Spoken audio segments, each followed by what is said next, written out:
आमच्या गौरी जेव्हा येतात त्याच्यानंतर आम्ही दुसऱ्या दिवशी गौरीचं पूजन होतं, तर आम्ही त्या दिवशी हे पुरणपोळीचा नैवेद्य दाखवला जातो आणि त्यांच्या गौरीच्या आगमनाने आम्ही राशी पण धान्याच्या करत असतो। तर ते आम्ही राशींचं असं हे मानलेलं आहे आणि फळांचेही आम्ही रास मांडलेली आहे आणि त्यांच्यानंतर आम्ही खणनाराने ओटी भरून त्यांचं हळदी कुंकू देऊन आम्ही त्यांची ओटी भरत असतो।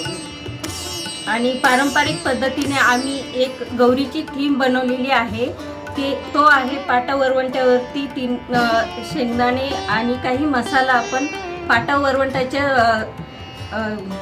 पारंपरिक पद्धतीने पाटा वरवंट्याने आम्ही मसाला पिसणारी किंवा वाटणारी आम्ही अशी ती गौराईची थीम बनवलेली आहे। आणि शेतकरी राजांचे आपले बैलजोडी दाखवलेली आहे, काही जातं आहे पारंपरिक खेळण्यामध्ये आणि गौ माता पण आपण दाखवलेली आहे या गौराईच्या राशींच्या थीममध्ये।